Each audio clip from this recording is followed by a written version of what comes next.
Before you place your next trade, watch this. With inflation heating up again and oil prices on the move, retail traders are watching the wrong signals. Today, we unpack what really drives commodities and how you can stop falling for false breakouts. Welcome to your daily market brief, brought to you by ATFX Africa. I'm Francois du Plessis, your market analyst, and today I am joined by Tammy Da Costa, who will assist me in breaking down fundamentals and technicals shaping the commodities markets today.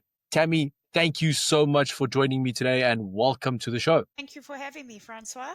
I'm happy to be here. So, Tammy, can you just give our viewers a little bit of a background of where you come from, what you do on a daily basis, and so just so we can get to know you a little bit better as well. So basically, I studied economics and econometrics. That's my foundational background. And I actually got interested in commodity markets in about 2008 with the financial crisis. And so from there, that's where my interest developed. And I continued to study the markets. And then I actually pursued a career in the stock markets, and I also landed up studying technical analysis. So I do have my CFTE qualification.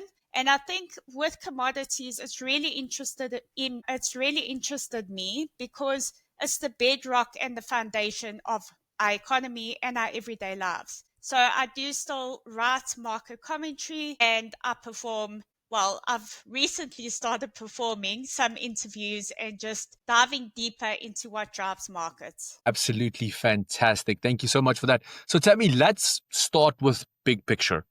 With inflation pressure still top of mind and central banks, which are currently in wait and watch mode, how are these macro conditions impacting commodities like gold and oil at the moment? I think if we look at some of the market trends, I think what we can see is, for example, oil prices, despite everything that's been happening, now we're seeing oil prices retreat after the whole Iran-Israel saga. And I think we need to also take into account the fact that Trump policies, and whether you like Trump or not, the US is still the world's largest economy. So what happens there filters through markets.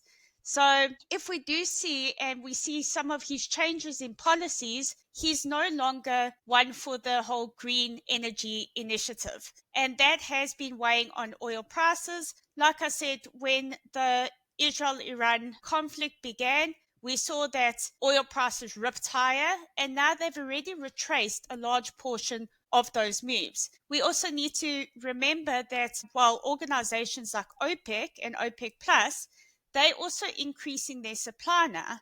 So there's a bit less pressure on oil, even though we've got other geopolitical risks, such as the tariffs and trade tensions that are also filtering through markets. And that's why gold has been a commodity that has been outperforming, as well as silver. So I think on a whole, and we see now copper, Trump has recently threatened tariffs, 50% tariffs on copper as well.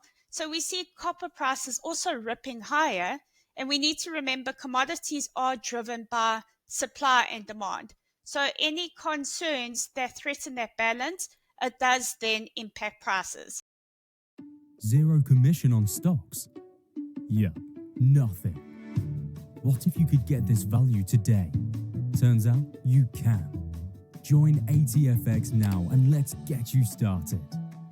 Absolutely fantastic. I was actually just discussing the additional tariffs and everything in yesterday's market brief. And that kind of leads me into my next question for you. So retail traders often get caught up in price action and charts, but tend to sometimes miss the bigger picture when it comes to commodities. Now, you gave us such a great overview of what is currently happening in the commodities market from a fundamental point of view. So would you share with us, what kind of data or events do you personally track on a daily basis to stay ahead of what moves commodities? So to be honest, I do look at the economic calendar and focus more on like the high impact events. So anything to do with, for example, Fed rate decisions, I also follow manufacturing data or whatever from China because, as I said, the two world's largest economies, that plays a role. And then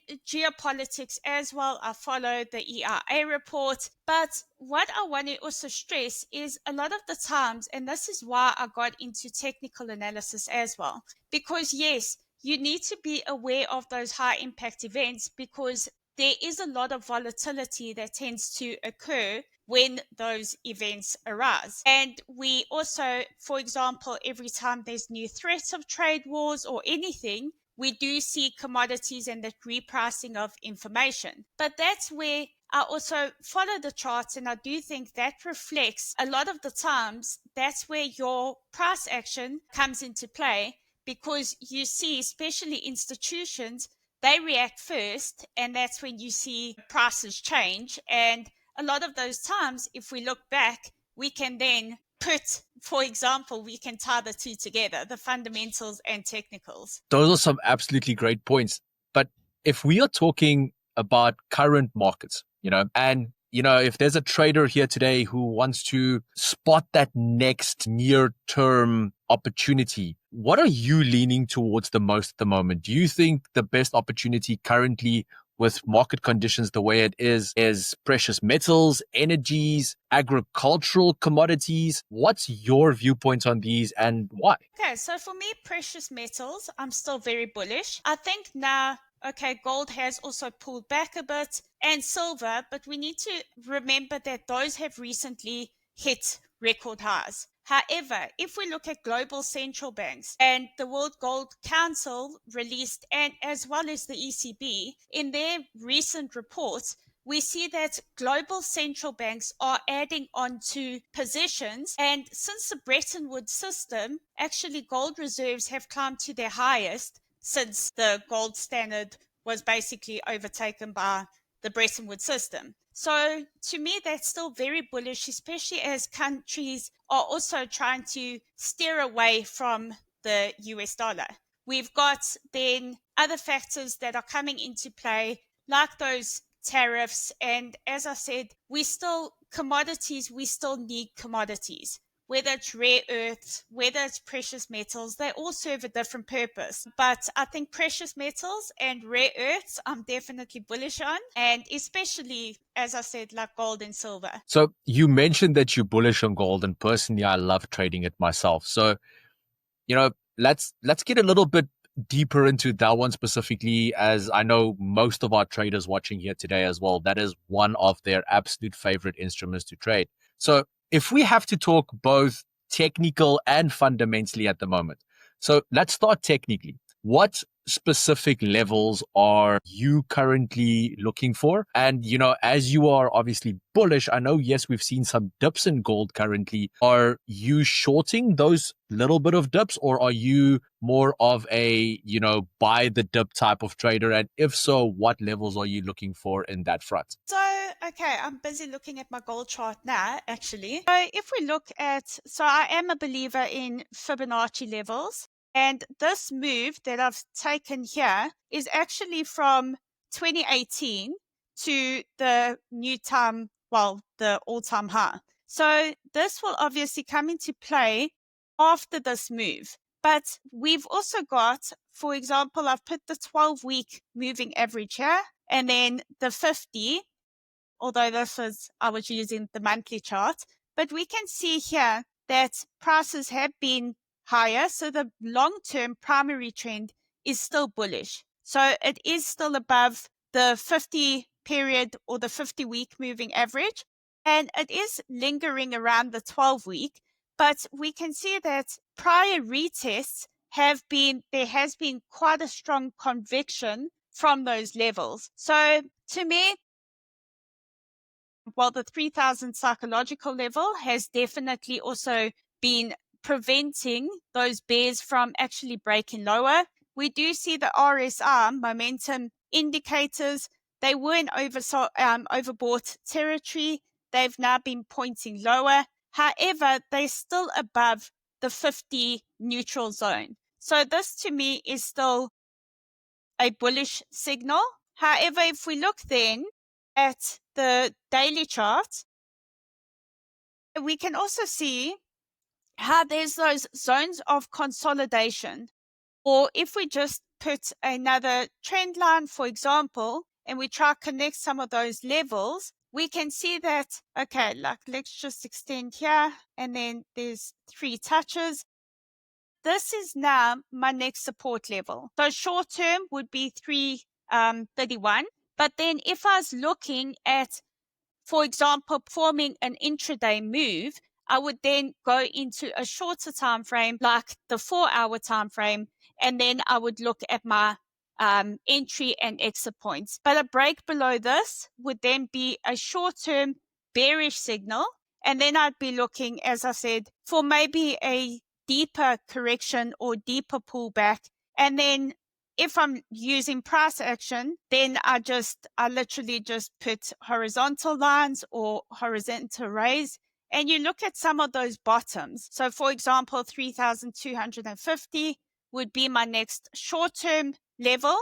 And then on the upside, the 3,400, because that has been quite a difficult level for bulls to break recently. And then I would target the next move, which was at 3,475. And that is also when we saw those geopolitical risks rise. However, bulls failed to gain traction above those levels. So those would be the short-term levels that I'm watching. And as I said, you do follow the news as well and things like that. But my long-term perspective or intraday, those are the levels I'll be looking at. And then from longer term perspective, that's when I use the weekly charts and to perform that analysis. Super tight spreads.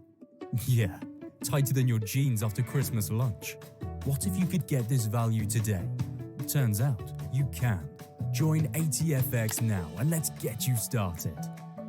Tammy, that has been absolutely super insightful looking at your charts from that perspective as well. But you mentioned something very key for me there where you spoke about, bulls failing to break certain levels.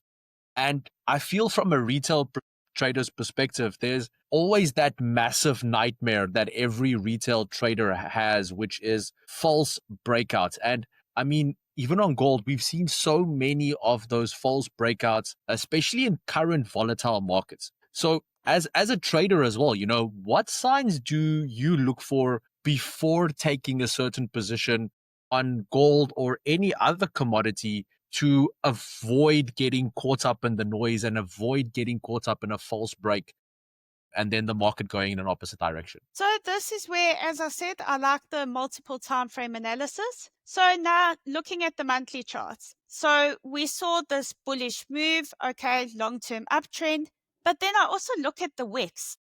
So these long candle wicks, this represents, so the body of the candle, blue for me. So basically that's the low and, the open and the close. But then this is, the upper wick is basically where we see traders then trying to push prices higher, but this didn't hold. So as soon as prices hit 3,500, we saw that pullback.